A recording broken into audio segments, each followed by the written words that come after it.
Gade ఇన్నయ్యకు big relief, 2 నెలల మధ్యంతర bail. జాతీయ దర్యాప్తు సంస్థ ఎన్ఐఏ నమోదు చేసిన కేసులో రిమాండ్ ఖైదీగా ఉన్న తెలంగాణ ప్రజా ఫ్రంట్ ప్రతినిధి హక్కుల నాయకుడు గాదే ఇన్నయ్యకు తెలంగాణ హైకోర్టులో భారీ ఊరట లభించింది. తన వ్యక్తిగత ఆరోగ్య కారణాలను పరిగణలోకి తీసుకొని మధ్యంతర బెయిల్ మంజూరు చేయాలని ఆయన దాఖలు చేసిన పిటిషన్పై న్యాయస్థానం విచారణ చేపట్టింది. ఇరు పక్షాల వాదనలు విన్న తర్వాత శుక్రవారం ఆయనకు న్యాయస్థానం 2 నెలల పాటు షరతులతో కూడిన మధ్యంతర బెయిల్ మంజూరు చేసింది. ఈ ఉత్తర్వుల అనంతరం ఆయన చెంచల్గూడ జైలు నుంచి విడుదలయ్యారు. బెయిల్ గడువు ముగిసిన తర్వాత తిరిగి కోర్టులో హాజరై జైలు అధికారుల వద్ద లొంగిపోవాలని న్యాయమూర్తి స్పష్టమైన ఆదేశాలు జారీ చేశారు. ఉగ్రవాద నిరోధక చట్టం కింద ఎన్ఐఏ నమోదు చేసిన కేసులో ఇన్నయ్య నిందితుడిగా ఉండగా జైలు శిక్ష అనుభవిస్తున్న సమయంలోనే ఆయన తల్లిదండ్రులు కూడా కాలం చేసిన విషయం తెలిసిందే.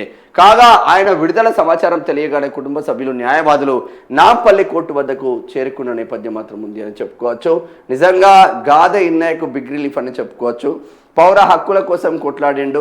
బట్ కేంద్రం ఒకటి తలిస్తే మనం ఒకటి తలిసినట్టు, రాజు తలిస్తే కొరడా దెబ్బలకు కరువు లేదన్నట్టు మరి కేంద్రం ఒక రకంగా పోతే గాదే ఇన్నయ్య మళ్ళీ నేను జనజీవన స్రవంతిలోనే ఉండి మావోయిజాన్ని పెంచి పోషిస్తా అంటే ఎన్ఐఏ ఫోకస్ పెట్టిన నేపథ్యం మాత్రం ఉంది.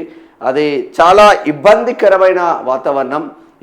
గాదే ఇన్నయ్యను ఎవరెవరైతే ఇంటర్వ్యూలు చేసిందో యూట్యూబ్ ఛానల్ కావచ్చు, మెయిన్ స్ట్రీమ్ మీడియా కావచ్చు, వాళ్ళందరికీ కూడా ఎన్ఐఏ నోటీసులు పంపించి వాళ్ళని ఎంక్వైరీ చేసిన పరిస్థితులు మాత్రం ఉన్నాయని చెప్పుకోవచ్చు. సరే, ఏది ఏమైనప్పటికీ గాదే ఇన్నయ్య 2 నెలల పేరోల్ మీద బయటికి రాబోతున్నాడు. ఈయనను అరెస్టు చేయకపోయే వాళ్ళు కానీ ఒక సభ పెట్టి ఇంకా మావోయిజాన్ని పెంచి పోషించాలి, అవసరం అంటే మళ్ళీ నక్సలైట్ల బాట పట్టాలన్న కోణంలో గాదే ఇన్నయ్య చేస్తాడు, ఈ సభలతో చేస్తాడు అన్న దృక్పథంతో ఎన్ఐఏ ఫోకస్ పెట్టి గాదే ఇన్నయ్యను అరెస్ట్ చేసి లోపలిసిన పరిస్థితి మాత్రం ఉంది.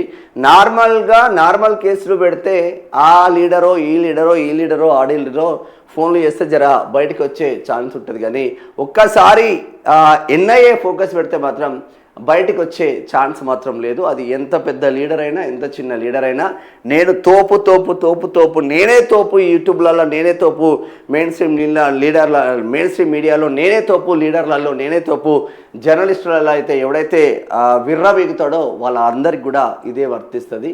చాలామంది పైన ఫోకస్ పెడతా ఉంది. వీళ్ళు అనుకునేది ఏంటంటే మావోయిజాన్ని అంతమొందించాలి అనుకున్నారు. అది సూపర్ సక్సెస్ అయింది. కేవలం ఇక్కడ గణేష్ ఒక్కడు లొంగిపోతే మాత్రం కేల్కతం దుకాన్ బంద్, అక్కడ బెస్రా లొంగిపోతే కేల్కతం దుకాన్ బంద్, మావోయిజం మొత్తం పూర్తిగా తొలగిపోయినట్టే అని ప్రకటించే ఆస్కారం మాత్రం ఉన్న నేపథ్యం మాత్రం ఉంది. మావోయిస్టులకు సంబంధించిన డంపులు కూడా కంప్లీట్గా కొలాబ్ చేస్తున్న కేంద్ర బలగాలను చూస్తూ ఉన్నాం. సరే, ఏది ఏమైనప్పటికీ గాదే ఇన్నయ్య 2 నెలల బెయిల్ మంజూరు చేసిండు. మళ్ళీ గాదే ఇన్నయ్య బయటికి వచ్చిండు కాబట్టి గాదే ఇన్నయ్య నాకు అది చెప్పిండు, గాదే ఇన్నయ్య దగ్గర నుంచి ఇది వచ్చింది, గాదే ఇన్నయ్యకు జైల్లో ఇన్ని ఘోరంగా చేస్తున్నారంట అని మీకు మీరు కల్పించుకొని, లేదంటే గాదే ఇన్నయ్యతో ఇంటర్నల్గా కలిసి మళ్ళొచ్చి జర యూట్యూబ్లలో పెట్టకండి నాయన, మీరు దండం పెడతాం, మళ్ళా ఆయనకి ఇంకా జైలు శిక్ష ఇంకా ఎక్కువ పడే అవకాశం ఉంది. ఎందుకంటే కండిషన్స్ బెయిల్ మీద వచ్చిండు.